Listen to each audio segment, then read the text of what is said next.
چلیں۔ اعوذ باللہ من الشیطان الرجیم، بسم اللہ الرحمن الرحیم، الصلاۃ والسلام علیک یا رسول اللہ وعلی آلہ وصحبہ یا حبیب اللہ، الصلاۃ والسلام علیک یا رسول اللہ وعلی آلہ وصحبہ۔ جی آپ کی جو حدیث ہے وہ حدیث کو روایت کرنے والے حضرت ابو ہریرہ رضی اللہ تعالی عنہ ہیں اور بخاری کی حدیث ہے، اور وہ کیا سرکار علیہ السلام کا فرمان ہے، قال رسول اللہ صلی اللہ علیہ وآلہ وسلم واللہ یوتی انا قاسم، اور بعض کے یہ تو ایک ٹیکسٹ میں یہاں متن میں یہاں بھی آیا، اور بعض بخاری ہی کی متن کے اندر یہ عبارت بھی ہے انما قاسم واللہ یوتی۔ اب یہاں پر یہ بات میں نے اپنے لیکچر میں کئی بار دے چکا ہوں، وہ یہ کہ یہاں پر انما آیا ہے، اور انا تو حروف مشبہ پہ فعل ہوتا ہے، لیکن جب انا پر ما داخل ہو تو اس کو گرامر کی روح میں کہتے ہیں مائے کافا۔ اب مائے کافا جب انا پر داخل ہوتا ہے تو اس کا کیا ہوتا ہے، کلام کے اندر خسر، اور یعنی سادے لفظوں میں آپ یوں کہہ سکتے ہیں جملے کے اندر تقید کا معنی پیدا کرتا ہے۔ یہ جو آپ عبارت میں ترجمہ کرتے ہیں کہ میں ہی تقسیم کرنے والا ہوں، اب انا کا معنی تو ہو گیا بے شک، اور قاسم اسم فاعل کا صیغہ اور تقسیم کرنے والا۔ اب یہ جو میں ہی کا جو ہی کا لفظ ہے، یہ کلام یہ تقید کا معنی کیوں دے رہا ہے، یہ اس کے اوپر مائے کافا داخل ہوا، اور مائے کافا کی وجہ سے یہاں پر ترجمہ کیا جا رہا ہے کہ میں ہی تقسیم کرنے والا ہوں۔ تو یہاں پر ہی کا ترجمہ جو ہے یہ تقید کا معنی کون دے رہا ہے، یہ مائے کافا دے رہا ہے جو انا پر داخل ہوا ہے۔ حروف مشبہ جو 6 ہیں، حروف مشبہ پر جب مائے کافا داخل ہوتا ہے تو وہ کلام کے اندر خسر اور یعنی تقید کا معنی دیتا ہے۔ اب یہاں پر فرمایا کہ میں ہی تقسیم کرنے والا ہوں، اب یہاں پر عبارت مکمل نہیں ہوئی، آگے جو عبارت کا ٹیکسٹ ہے وہ کیا ہے، فرمایا واللہ یوتی۔ اب سرکار علیہ السلام نے فرمایا کہ واللہ، یہاں پر سرکار علیہ السلام نے قسم کہی ہے، اور میں اگر زیادہ بلاغت کی اوپر جاؤں تو قسم کیوں 2 وجہ سے کھائی جاتی ہے۔ قسم کے لیے 2 چیزیں 3 چیزیں ہوتی ہیں۔ قسم کیوں کھائی جاتی ہے، قسم کے لیے قسم مقسم اور مقسم لے اور مقسمی اور وجہ قسم، یہ 4 چیزوں کی وجہ سے قسم کھائی جاتی ہے۔ جس طرح حروف مشبہ میں بتایا کہ مشبہ اور مشبہ بھی اور وجہ تشبیہ اور اداد تشبیہ، جب تک یہ 4 چیزیں نہ ہو تو تشبیہ دینا جائز نہیں ہے۔ مشبہ بھی، وجہ تشبیہ، اداد تشبیہ، یہ بلاغت کا قاعدہ ہے۔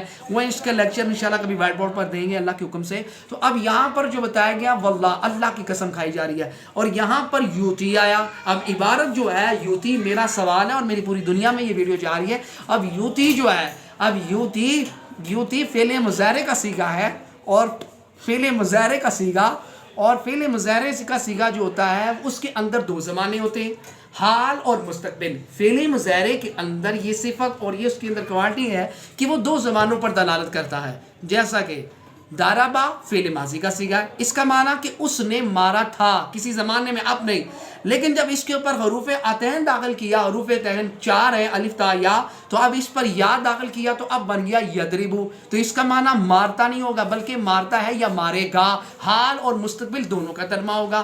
تو اب یہاں پر جو عبارت آئی ہے یوتی، اب یوتی پر یا داخل کیا، اصل میں ماضی اس کا کیا، اس کا پاسٹ ٹینس کیا بنے گا، آتانی۔ آتانی کا مطلب آج عطا کیا، اس کا مطلب ہے کسی زمانے میں عطا کیا، آج نہیں عطا کیا، تو یہ ماضی، اس کا تعلق کسی زمانے کے ساتھ ہے اور آج کے ساتھ نہیں ہے، اس کا تعلق جو ہے ماضی کے ساتھ ہے، ماضی کو عطا کیا، آتانی، میں نے عطا کیا کسی زمانے میں، آج نہیں۔ لیکن جب یہ عبارت ہے یوتی تو اس کا مطلب ہے آج بھی اور کل بھی، اور حدیث کے اندر آتانی کا لفظ نہیں ہے۔ اگر حدیث کے اندر یہ ہوتا کہ میں آتانی، میں عطا کرتا ہوں، تو اس کا مطلب تھا اس زمانے کے ساتھ خاص تھا، کیونکہ پاس کا صیغہ ہے، تو یہاں پر پاس کا صیغہ نہیں ہے بلکہ فعل مضارع کا آیا، اور فعل مضارع کا قاعدہ ہے حال اور مستقبل دونوں زمانوں پر دلالت کرتا ہے، اور یہاں پر دونوں زمانوں پر دلالت اس بات پر کر رہا ہے کہ آج بھی عطا کرتا ہوں اور کل بھی عطا کرتا ہوں، کیونکہ یوتی جو ہے وہ دونوں زمانوں کا تقاضا کرتا ہے، حال اور مستقبل۔ تو یہاں پر یوتی آیا ہے، اور یوتی اس بات پر دلالت کر رہا ہے کہ آج بھی اور کل بھی، آج بھی عطا کرتا ہوں اور کل بھی عطا کرتا ہوں۔ اور دوسرا، اور یہاں پر یہ تو ہو گیا کہ عطا آج بھی اور کل بھی۔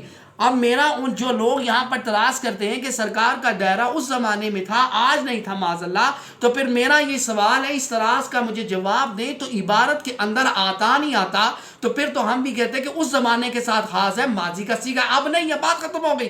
لیکن یہاں پر آتا نہیں ہے بلکہ یوتی آئے، اور یوتی تو کیا یہ گرامر کا فارمولا آپ توڑ دیں گے؟ کیا گرامر کا فارمولا نہیں ہے کہ یوتی فعل مضارع کا صیغہ ہے؟ تو کیا یہ فارمولا نہیں ہے کہ مضارع کے اندر حال اور مستقبل دونوں زمانے ہوتے؟ تو جب دونوں زمانے ہوتے تو شان مصطفیٰ سمجھتے ہوئے تمہیں کیا مروڑ پڑی ہے؟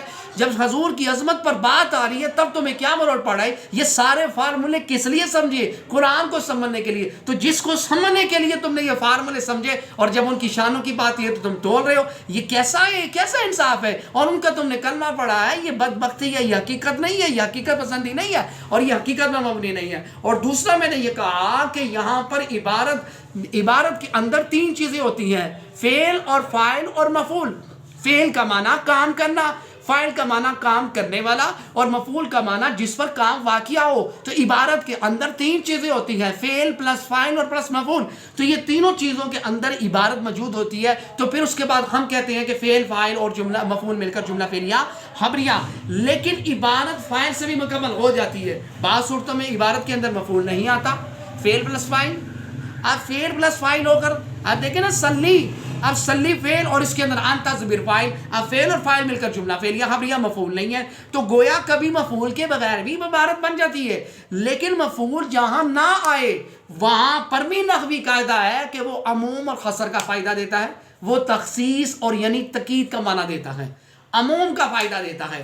جہاں پر عبارت کے اندر مفعول مذکور نہ ہو، جہاں پر عبارت میں مفعول مذکور نہ ہو تو وہ عموم کا فائدہ دیتا ہے۔ اب یہاں پر عبارت میں مفعول مذکور نہیں ہے، تو جہاں پر عبارت میں مفعول مذکور نہ ہو وہ عموم کا فائدہ دیتا ہے۔ اور اگر یہاں پر مفعول ذکر کر دیا جاتا، سرکار فرماتے کہ میں قاسم ہوں دنیا، تو اس کا مطلب ہے دنیا والے تو سرکار کی بارگاہ میں حاجت روائی کے لیے آ جائیں، تو سرکار نے صلی اللہ علیہ وسلم اس کی دستگیری مدد فرما دیں۔ لیکن جب محشر کی باری آئے گی تب کدھر جائیں گے؟ اور اگر یہاں پر یہ آتا کہ میں تقسیم فرماتا ہوں آخرت کی اشیاء، تو پھر آخرت والے تو پھر دنیا والے کدھر جاتے؟ تو پھر یہاں پر عظمت جو تھی محدود دائرے کے اندر ہو جانی تھی۔ اور اگر یہ کہا جاتا کہ میں تقسیم فرماتا ہوں فلانی شے اور فلانی نہیں، تو جب ذکر کر دی جائے کہ یہ چیز تو باقی اس میں سے نکل گئی، کیونکہ جب ایک چیز کو مقید کر دیا تو پھر مقید کر دیا تو پھر وہ اسی کے دائرے کے اندر محدود ہے، باقی چیزیں اس سے مستثنیٰ ہو گئی ہیں۔ تو یہاں پر اگر عبارت کے اندر مفعول مذکور ہوتا تو پھر عظمت جو تھی ایک مفعول کے دائرے کے اندر چھپی ہوتی کہ یہیں تک دائرہ تھا، تو عبارت کے اندر مفعول مذکور نہیں کیا گیا۔ اور اگر مفعول مذکور ہوتا تو پھر بعد عظمت جو تھی وہ ایک محدود دائرے کے اندر، ایک دائرے کے اندر ہو جانی تھی، اور دائرے کے اندر ہو جانی تھی، تو اس لیے یہاں پر مفعول مذکور نہیں ہے اور مفعول بھی مذکور نہیں ہے۔ اور عبارت انما سے ہوئی ہے، اور میرا قاعدہ، اور یہ قاعدہ میں نے اپنے آپ سے تھوڑی بنایا، یہ نحوی قاعدہ ہے، گرامر کا قاعدہ ہے۔ ہر بندہ جو صرف و نحو پڑھتا ہے اس چیز کو معلوم ہے کہ یہاں پر مائے کافہ جب آتا ہے تو مائے کافہ تقید کا معنی کرتا ہے، تو یہاں پر فرمایا میں ہی تقسیم کرتا ہوں۔ جب سرکار نے فرمایا میں تقسیم کرتا ہوں تو پھر اللہ سے جا کے پوچھو کہ اللہ نے کیوں ڈیوٹی لگائی ہے۔ اور دوسرا یہاں پر یوتی آیا، اور یوتی فعل مضارع کا صیغہ اور فعل مضارع حال اور مستقبل دونوں کا فائدہ دیتا ہے، دونوں زمانے اس کے اندر ہوتے ہیں۔ تو یہاں پر آج بھی ہے اور کل بھی ہے، اور یہ حدیث بخاری شریف کی ہے، اور بخاری کے لاوانی اور اس حدیث کو روایت کرنے والے حضرت، اس حدیث کی سند حضرت ابو ہریرہ رضی اللہ تعالیٰ عنہ ہے، اور باب کتاب باب العلم کے اندر اور جلد نمبر اول کے اندر یہ مذکور ہے۔ اور آپ کو عبارت بھی بتائی اور آپ کو عبارت بھی سنائی، اس کا متن اور سند بھی بتایا اور اس کی تفصیلات بھی بتائی۔ اللہ تعالیٰ اس کو اپنی بارگاہ میں قبول و منظور فرمائے، اور حضور صلی اللہ علیہ وسلم کی عظمت اور شانوں کو سمجھے کہ وہ ماء الورا ہیں، ان کی عظمت کو آپ بیان نہیں کر سکتے۔ اپنی زندگی، ساری زندگی آپ اپنی زندگی اللہ رسول کے دین کے کاموں کے لیے وقف بھی کر دیں تو آپ کہیں کہ میں نے ان کی عظمت کا حق ادا کر دیا، حق تو یہ حق ادا نہ ہو سکا۔ سب سے اعلیٰ و سب سے بالا ہمارا نبی، اپنے مولا کا پیارا ہمارا نبی۔ آمین صلی اللہ علیہ محمد۔